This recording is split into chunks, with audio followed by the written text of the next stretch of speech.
Bonjour à tous, ici Okita pour un nouveau format. On y parlera de sujets que je ne peux pas forcément aborder dans mes autres chroniques, donc ici des sujets courts ou longs selon les envies forcément. Et pour cette première, j'aimerais aborder une question. Y aura-t-il un nouvel Einstein ?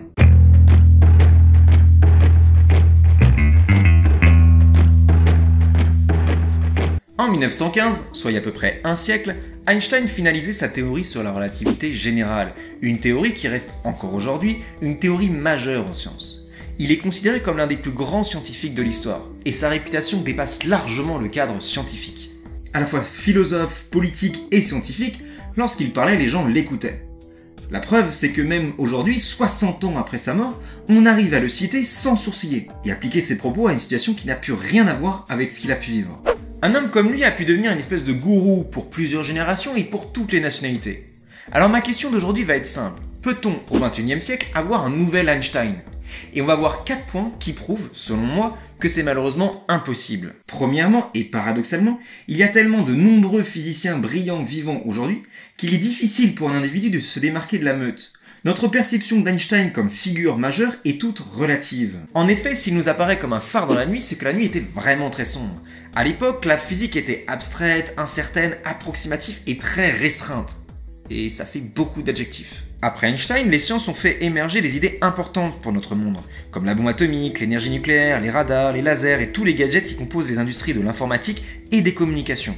Ce qui, il faut avouer, touche quasiment 100% de notre vie moderne. Pourtant, nombre de physiciens se sont enlisés dans la théorie du tout, une théorie qui fusionnerait la physique quantique et la relativité générale, et se sont donc totalement coupés du monde empirique de notre réalité. Et on en vient au deuxième point, qui pour moi, en tant que physicien, est le plus triste. Il est certain que notre champ d'intérêt ait été déplacé de la physique à la biologie. Francis Crick est probablement l'homme le plus proche d'Einstein, en termes de réalisation scientifique.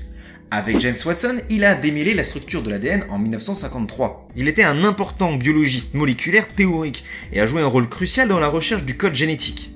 Et ouais mon pote. Et tout comme Einstein avec la théorie du tout, Crick a essayé de démêler l'énigme de la conscience, l'un des problèmes les plus durs et non résolus de la science. Pourtant, à moins d'être passionné d'ADN, il y a peu de chances que vous ayez entendu parler longuement de Crick. Et clairement, il était loin d'approcher la réputation extra-scientifique d'Einstein. Ce qui nous mène naturellement au troisième point. Le temps a permis l'espèce de mythe qu'est devenu Einstein. Einstein a profité de sa notoriété pour parler paix dans le monde, militarisme, énergie nucléaire et toutes ces questions vitales à travers des conférences, des essais, des entretiens et des lettres aux dirigeants du monde. Il n'a pas chômé le bougre. Cela est combiné au fait qu'il y avait peu de gens invités pour donner un avis constructif sur la question, lui a donné une aura particulière. À tel point que le premier ministre israélien lui avait même demandé de devenir président d'Israël. Après tous ses engagements politiques vers le socialisme et le pacifisme, il a préféré refuser. Mais sa vision qui permettait une cohabitation entre juifs et arabes, pacifiquement, aurait pu tout changer. Mais je m'égare. Il est difficile d'imaginer un savant moderne, physicien ou biologiste, autant adulé. Et ça correspond au quatrième point. La science a perdu de son attrait. Le public est plus méfiant que jamais, et on assiste réellement à un abandon du rêve scientifique, notamment sur l'énergie nucléaire et le génie génétique. À l'époque, on pensait que la science allait résoudre tous nos problèmes, et on se rend bien compte aujourd'hui qu'elle en crée autant qu'elle en résout. On pourrait parler du scientisme et du fait que cette idéologie a marqué notre société sur son rapport à la science. Mais il me faudrait une vidéo entière, et je m'égare une fois de plus. Comme la science moderne est devenue de plus en plus institutionnalisée, elle a commencé à ressembler à une secte qui cacherait des secrets au grand public, et qui valoriserait l'autopromotion plutôt que la vérité et le bien commun.